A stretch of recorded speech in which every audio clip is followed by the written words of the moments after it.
Sir Ken Robinson is a former professor of education at Warwick University. In 1998, he led a major government inquiry on creativity, education and the economy. He is now a senior advisor to the J Paul Getty Trust in California. Speaking in a debate on creativity versus the curriculum at the Education Show, he laid out why he believes education must change. Every education system on earth currently is being reformed, without exception. And in my opinion, the mistake most countries are making is to believe that we can face the future in education by doing better what we did in the past. We just have to do more of it and raise standards. But the issue is, which standards are we talking about? Standards of what? In the interests of what? And I find it rather exasperating when people, policymakers, acquire this benign expression and talk about we have to get back to basics. Well, what is basic now? That's, I think, what I want to put to you. I do not know of an education system on earth, a public school system, I don't mean individual school, I mean a public school system which gives the same status to dance as it does to mathematics. And what interests me is that most people are okay with that. They say, well, of course. Why would you teach people to dance every day? Well, why wouldn't you? Seriously, why wouldn't you? Why do we abandon dance? Children and adults dance when they can. It's a feature of every culture that's ever been. So why don't we teach it in schools systematically every day? We all have bodies, don't we? Did I miss a meeting? I think we have them. There is a hierarchy of subjects. They don't all call them core subjects, they don't all call them foundation subjects, but they call them something like that. But it's the same configuration. And this is the hierarchy. At the top of the hierarchy are languages, mathematics, and science, and then the humanities, and a bit further down are the arts. And in most school systems, there's another hierarchy within the arts. Art and music are normally given higher priority than drama and dance. Isn't this the case? What happens in our education system is that we progressively educate our children from the knees upwards. And we progress towards their head at a pretty fast rate. And by the time they get to secondary school, we are preoccupied with their head. And we focus on their head and then educate them to one side of it slightly. Pretty much. In fact, it's no exaggeration to say that the whole of education, increasingly, from kindergarten onwards, is a sustained process of university entrance. That's how we judge success. Do you get to college or not? And the people who run colleges are university professors, so we expect they're the top people. Well, I used to be a university professor. So there. So I'm saying this not to present my credentials, but to say that I'm not speaking about something of which I know nothing. Nor am I speaking in criticism of university professors. I think most of them are lovely. I hang out with them in a social way, and they have a lot to recommend them. But they are a particular form of life, and just one among many. It's just that form of life has come to dominate our conception of what it is to be an educated person. The reason we have this hierarchy of subjects in schools is this. We introduced the education system in this country initially to meet the growing demands of the industrial economy. And the education system was partly shaped in its image. And one of the reasons why there's a hierarchy of subjects in schools is because they're embedded on some conception of utility. Like which subjects will be most useful for getting a job. But there's another reason. Because people do not go around saying, don't do maths, you're not going to be a mathematician. And that's because we are in a culture which has embedded in it a particular view of the status of different ways of knowing. Different sorts of knowledge. And this is in part connected to the fact that public education grew up in the interests of the industrial economy, but shaped in the intellectual interests of the universities. And the universities grew up in that great flowering of human endeavor that came from the Enlightenment and then Romanticism. And one of the legacies of that is this bifurcation we have in our minds between, for example, the arts and the sciences.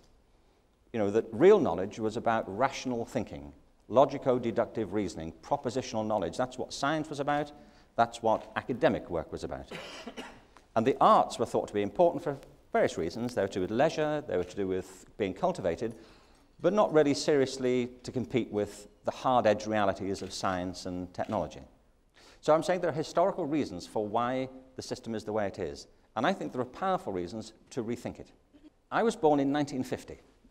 Now, I know you don't believe this, but I live in Los Angeles and I've had work done. That's all I can tell you. But no, I was born in 1950. And in 1950, people were born into large families. I'm one of 7 children. My dad was one of 6. My mum was one of 7. People in Britain certainly didn't have cars in 1950. We didn't have telephones. We didn't have televisions, fridges, electricity, food, you know, roofs. You know, we didn't have stuff like that. It was hard. But also, women stayed at home and worked, for the most part. Men went out to work. We were told a story at school that was true. The story was, if we worked hard, and especially if we passed the 11+, and if we went to a grammar school, especially that, and if we went to university and got a degree, we were completely guaranteed a job. I don't think anybody questioned that story. There was no reason to question it. It was true. But it's not true now that if you leave college with a degree, you're guaranteed a job. It just isn't. So there are major differences between then and now. Well, here's the thing. Children starting school this year will be retiring in 2065, maybe 2070. Do you have any conception what the world may look like in 2065? If you do, write a book, because nobody else does. Technology is moving faster than most people really understand, I think. Nobody knows what the world will look like in 2065, or frankly, whether there will be a 2065. It's an open question currently. To face this future, I believe passionately we have to rethink some of our basic conceptions of human intelligence and ability. And to do that, we need to behave differently. We have to have different strategies in education. We need to educate people differently. I think we have 3 priorities in education, 3 things we should do. One of them is personal.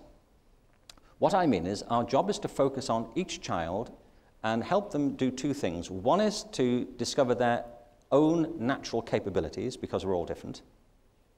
And secondly, to give them the confidence to move forward into the world, feeling they have a contribution to make and a life that will add up to something. The second major challenge we have for education is cultural. Education has to educate people to understand the world they are born into, their own local cultural circumstances. So identity is a big piece of this. But we have got to develop forms of education which promote mutual cultural understanding and tolerance. There is no alternative, I think, to this. If you look at the spread of conflict around the planet at the moment, assisted by technology, our only hope here is education and enlightening people about other people's cultural values and having them understand them. And the third, of course, is economic. We all want education, I think, to contribute to economic growth and development. It's a completely false dichotomy, this, to me, when people say it's not about the economy. It is about the economy. You know, at 2 levels, we all need an education system which will contribute to the growth of economic success, because we depend on it. But we also want forms of economic growth which are sustainable. We can't literally afford economic growth at any price. We just can't. Now, creativity plays into it in this way. Let me define creativity. Creativity is the process of having original ideas that have value. I think of creativity as applied imagination. Imagination is the capacity we have to bring to mind things that are not present to our senses. But everything comes from this. Because from the capacity to bring to mind things that aren't present, grows quickly the capacity to bring to mind things that have never been present. To hypothesize, to say, well, what if? To consider possibilities and to conjecture. And from that, every feature of human culture is developed, without exception. Now, creativity to me is a step on. It's bedded in imagination, but it is, so to speak, the application of imagination. It's using that capacity to address a problem, or to conceive of an alternative way of thinking of things, or to produce something which is a response to a problem we have. But it's the application of it. The thing about it is that you can be creative at anything, but being creative is different for different people, because to be doing something, which is what creativity is, it's a practical process, you have to be working in a medium, whatever it is. Creativity is a function of intelligence. The problem is we've worked with too limited a conception of intelligence. Our education system is dominated by the view that academic ability, in particular, is the same thing as intelligence in general. It isn't. What I prefer to think of is that intelligence is multifaceted. We think about the world in all the ways we experience it. There are three real things about intelligence we know. One is that intelligence is diverse. We think in all the ways we experience the world. We think in sound, we think in movement, we think kinesthetically, we think in abstract terms. Secondly, intelligence is dynamic, inherently dynamic. If you look at the patterns of brain activity under the magnetic resonance imaging systems, the brain is constantly lighting up as a matrix of energy. I mean, there are bits of the brain where certain activities are focused and have a central point, but none of it works independently of the rest. When people are speaking, the brains are lighting up in all kinds of configurations. And the third thing we know about intelligence is it's distinct. Everybody's mind is different. It's a combination of your experience, your genetic inheritance, and your life, your biography. Nature and nurture meeting head-on and merging in some unique way. You are a unique moment in history. Well, when you say, well, how do you operationalize this stuff? And I'll just conclude this. I think the implications just run like this. The first is that for the future, we have to promote people's natural capacities for fresh thinking, for their own well-being, so they can meet the rapid rate of change head-on and participate and not feel alienated by it, so they're flexible and can contribute positively to economic, personal, and cultural development. It's absolutely essential. To do that, we have to rebalance the school curriculum. This hierarchy has got to go. We need a curriculum that represents the multiplicity of our ways of thinking. For some people it will be music, for some it will be dance, some it will be drama, some it will be math, some it will be algebra. In the elementary school, the primary school, I think we need to give children exposure to all these different disciplines and ways of thinking so that they can begin to discover where their strengths are. And for me, in the upper secondary school, we can begin to think about specializing. But the hierarchy has to go. We have to rethink that basis. Secondly, I think we should get rid of the idea of subjects. We build schools around subjects, and then we employ people to teach them, and I think people should be passionate about the thing they have to teach. The problem can be that we end up hiring teachers to teach subjects, not children. And we are there to teach children through the subject expertise that we have. And finally, it should be distinct. We should be fashioning our curricula to identify the different ways that children really learn and which appeal to their particular circumstances. We can call that learning styles or what you will. But the skill of teaching is to connect the passion you have for your own field with the interests of the child. That's what it is. That we need to reconstitute education around a different conception of economic requirements, a different sense of cultural imperative, but rooted in a different conception of ability. That we all have tremendous creative capacities. It's not just giving vent to them, it's cultivating them through knowledge and discipline, and it's a kind of dance, I think, between knowledge and hypothesis. Teaching for creativity is a very skilled process. It's not just slipping the leash. Our job is to educate people for a future that we don't comprehend. And we cannot educate people for the future by thinking all we have to do is get back to what we did in 1950, and it'll all sort itself out. It simply won't, not economically and not culturally. But education is the way forward. And truthfully, we can't see this future for our children, and we may not be there to share it with them. But our job is to enable them to meet it head on and to embrace it and to make it what it could be. And I think if we understand creativity in the right way, we can help them. And I think that's why we got into education in the first place.